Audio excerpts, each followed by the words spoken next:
He was a monster. He's still a monster until the day he takes his last breath. It was pretty easy to tell from the very minute I grabbed McVey that she wasn't like the others. Bobby Joe Long. Thank you. Thank you for choosing me instead of another 17-year-old little girl. And that's probably why she's still alive, walking and talking today. I had made my mind up that night when I came home from work that I was going to end my life. Even sat down, wrote my suicide note out. I left around 2 a.m. When I got off my shift, I remember being happy, just happy. I know when I go home, I'm going to end my life. I was happy. Because I'm going to be free. What happened? While she bikes through the dark, empty streets, she notices a red car parked in front of a church. I don't know why it seemed odd to me, and I just kind of shrugged it off, just like, I'll be okay. She ignores her instinct, but the driver of the car is hiding behind a parked van. Next thing I know, I was just yanked off my bicycle. Horrifically, just so forceful it knocked the breath out of me. I felt the barrel of a gun to my left temple. I remember him putting a blindfold on my face. I was ordered to take all my clothes off. He ties me up, ligatures on my wrists, ankles. He throws me in the car, yells at me to keep my eyes shut, and that if I showed him a good time, he was not going to kill me. My grandma's boyfriend used to put a gun on my head every time he molested me. For 3 years, it was nothing new to me. Lisa does everything the man says as she's threatened with a gun. Then the man starts the car and takes her away. Lisa's sitting blindfolded in the passenger seat, her clothes bundled at her feet. I had no clue where we're going. This is gonna be it. This is gonna be it. And death. Next thing to my surprise, my abductor makes me get dressed. The man removes her bindings from her wrists and her ankles, but keeps her blindfolded. Lisa's taken out of the Quran into an apartment building. Once inside, she's thrown onto a bed. He rears me any way you can imagine. He rears me. Very painful. Very painful. I would just go far away. I would sometimes pretend I was in a field of flowers, a happy place. I would just disconnect from the rest of the world and just become completely numb, tired of living, just tired of being abused. I didn't see any other way out. I didn't want to live. Mind game. I remember thinking of my family, my sister, my brothers. What were they going to do without me?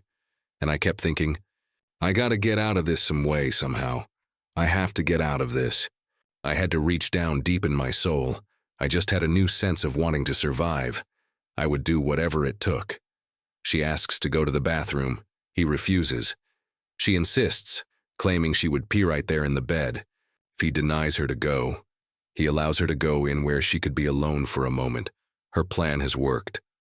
I was putting my fingerprints everywhere, the vanity mirror on the walls, to show the police I was fighting, trying to leave a mark, to say, hey, listen, I was here. I was one of his victims. She knows that to survive, she would need to gain his trust, so she begins a dangerous mind game. There was a moment we had a conversation. I had asked him, why was he doing this to me? He said due to a recent breakup, he was getting back at women in general, and I played at his heartstrings. I said, listen, I can be your girlfriend. We don't have to tell anybody how we met. You seem like a pretty nice guy. I had to show he had control and that I respected him no matter what. One slip and I would have been dead. And that's when he said, no, I can't keep you.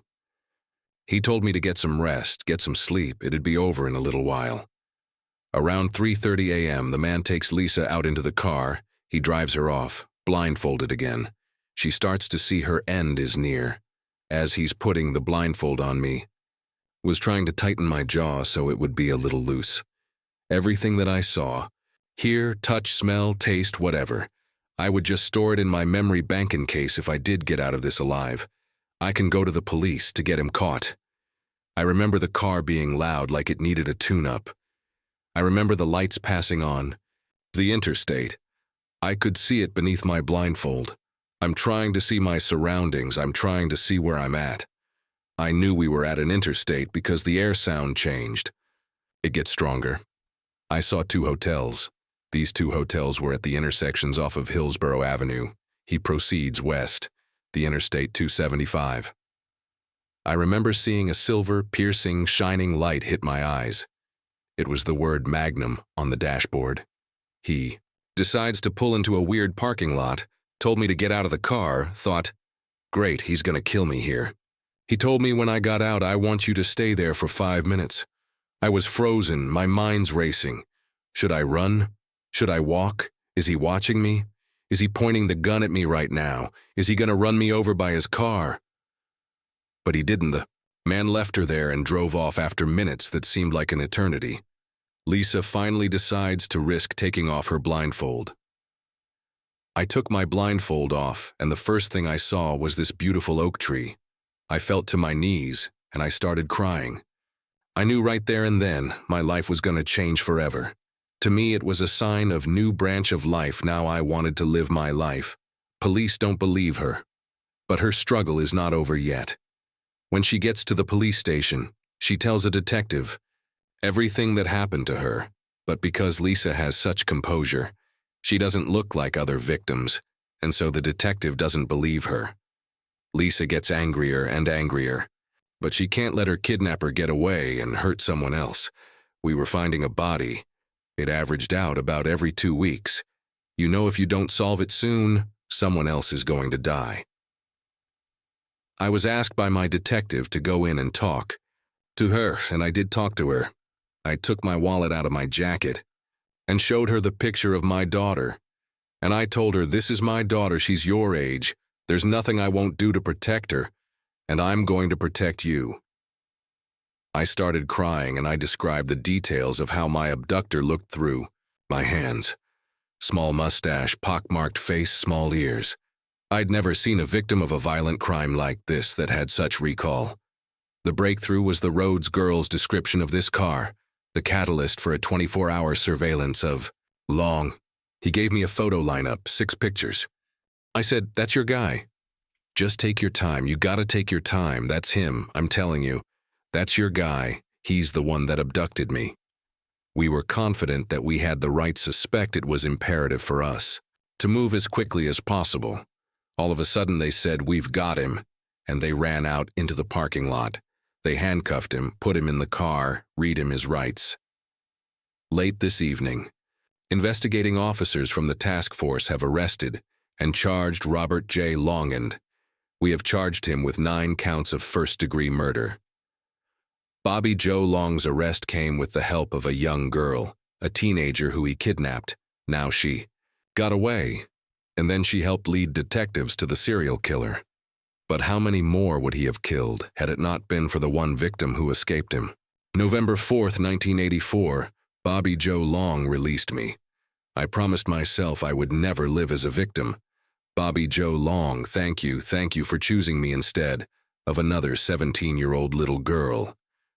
Lisa worked for years as a sheriff's deputy. The one that got away is now the protector. I know, not on my watch will I let any child get hurt, and if they do, I'm going to be their voice and I'm going to be their advocate. I asseverated myself a long time ago to make it my obligation to be the voice of the women's lives he took too soon. Today, as I stand before God, the victims, and the families of the victims, I vow to carry on and be their voice. In memory and honor are the victims: Artis Wick, Ingenthy Long, Michelle Sims, Chanel Williams, Elizabeth Loudenbach, Karen Dinsfriend, Vicki Elliott, Kimberly Hops, Virginia Johnson, and Kimberly Swan. I didn't want to take the abuse I went through and carry it all my life. I deserved to treat myself better than that. I deserved it.